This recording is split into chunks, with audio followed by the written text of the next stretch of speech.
Bizarre developments in Simonetti's run for Hennepin County Commissioner. Charges in the case against Marisa Simonetti, 30, allege she tossed a tarantula at a housemate who Simonetti called a squatter living in her basement. Okay, so local politician doing stupid stuff. What's so special about this story? Who cares? Trust me, this one gets good.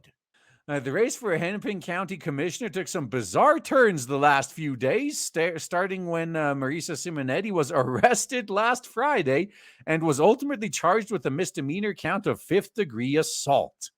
Charges in the case against Marisa Simonetti, 30, allege she tossed a tarantula at a housemate who Simonetti called a squatter living in her basement. Originally reported by Lou Ragouche on Monday. Video obtained by Ragouche appeared to show Simonetti tossing the contents of a clear box down the stairs at a home where she lives in Adina, while loud music played in the background. The housemate and alleged victim, Jackie Vasquez, was reportedly filming from the basement as other items appeared to be thrown down the stairs. So that was someone's pet tarantula that she tossed. Oh. Simonetti was held in jail over the weekend and released on Monday following her first court appearance. She has since taken onto social media and has given interviews in defense of her actions, embracing the moniker of tarantula tosser. I guess it's better than her other moniker of salad tosser.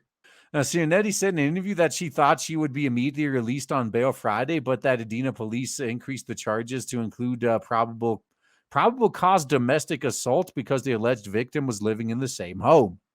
Since her arrest, further information has come to light about Simonetti's past. Oh, see, I told you it's going to get good, but this isn't even the best part yet, including prior felony criminal charge of financial card fraud, a messy prior civil case of financial damages involving both involving a prior relationship with an ex-fiance that soured. Court documents released in the cases state that nearly $1 million townhome in Adina and a $57,000 engagement ring that her ex-fiance wanted back were at the center of the disputes. Did I mention that this is the Republican candidate, by the way, who's totally traditional? The financial card fraud case was charged in Washington County. Alleged Simonetti had made over $80,000 in fraudulent transactions on the ex's accounts after they ended their engagement. Typical. This is typically what trad women do, right? They break up with their fiance and then spend all their money on their credit cards, right? But like I said, we're not at the best part yet. But the criminal case was ultimately dismissed earlier this year. A court document filed by the prosecutor stated the victim, the ex-fiance, was no longer willing to cooperate with the prosecution. I wonder if maybe that was because he was just sick of that shit. It's like, whatever, I don't even care anymore. Let her have it. An order was filed by the judge related to a Hennepin County civil case to sell the townhome, and the remainder of the case was settled out of court, and the case was also ultimately dismissed. Okay. Very, very trad, very trad. Lou Ragouche also reported that Simonetti and a different man, who is the father of her child and was not named, each have restraining orders against each other. Very trad. Ragouche said he has spoke to that ex who claimed Simonetti assaulted him, but had also set up a fake Grindr account in his name, where she arranged for men to come to his residence expecting sexual hookups. Again, very trad, very trad. Simonetti, in an online podcast on Thursday, admitted to creating the Grindr profile basically in retaliation against her ex for what she claimed were his frivolous legal maneuverings over their child. She also claimed she was the victim of domestic abuse in the relationship. Yeah, they all do. It's fine. That's expected. KARE 11 then reported this week that Simonetti, who has claimed she's a real estate professional, had her Minnesota real estate license revoked in current year -8 for fraudulent practices. The more that comes out about this woman, the more I think she's actually a perfect politician. Every time one of these scandals comes up, I'm just thinking like, yeah, that sounds like something a politician would do. Yeah, that fits.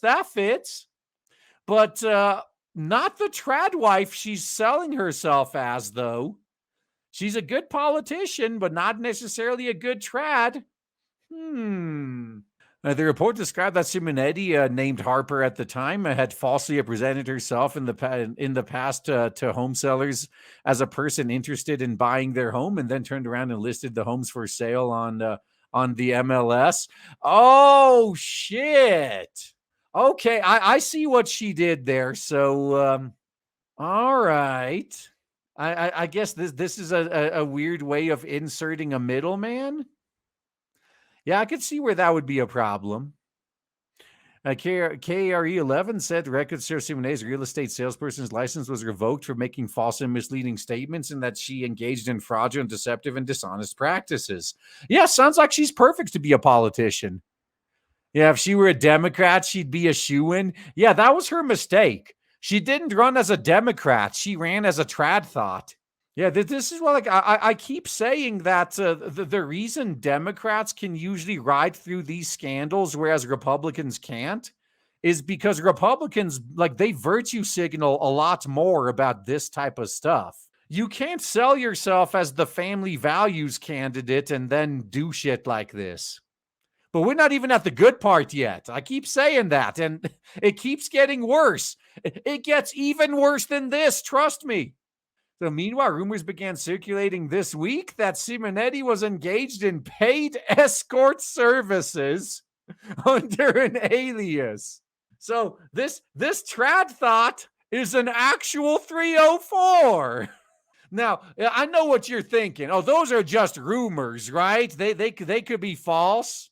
Let's not make a big deal out of it. Well, just wait till you hear her response. The Alpha News reached out to Simonetti for comment on the rumors, and she returned the following statement.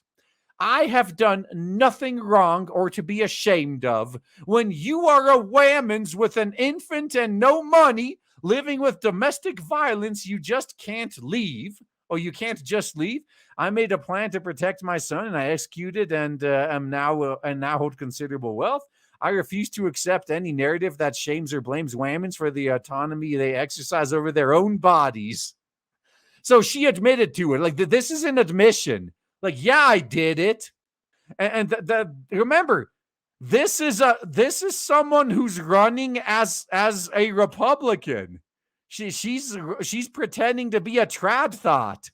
And doesn't this sound like exactly what a far left feminazi would say? There seems to be a lot of overlap between far left feminazi and trad thoughts, huh? But this story gets even better. I mean, we've gotten to pretty much the end of her reveals, but well, what gets better, we'll see. Simonetti, who's running as a self-described conservative on a family values platform in the nonpartisan race. Oh, I'm sure. Anytime someone says nonpartisan, so look, the only time Republicans and Democrats put their differences aside and agree on something, it's when they both want to fuck you up the ass. Like, that's the only time they're in agreement. Like, why, yes, I too would like to fuck him up the ass. Well, let's team up. Has stated several times this week on social media and in interviews that she fully intends to continue running in the November election for the District 6 seat against, DFLer Heather Edelson, who currently holds the seat following the May special election that was held for the vacant seat. Lou Ragoose said in one of his reports that GOP leaders are meeting to consider what steps they'll take next. Yeah, how are the other trad cucks going to reconcile this? How are they going to reconcile their need to hat tip Milady with pretty much running an unelectable candidate in the election that they're now stuck with? Simonetti is again a public defender during her first court appearance and is scheduled to make her her next appearance on July 18th at the Ridgedale Courthouse. Oh, this will be a fun one. Hey, any law tubers out there, you want to follow this case? Because this one, it's not a big name celebrity case, but holy fuck, this is a funny one. Yeah, this is the conservative Republican trad cuck family values candidate right here. Man, you could not make this up.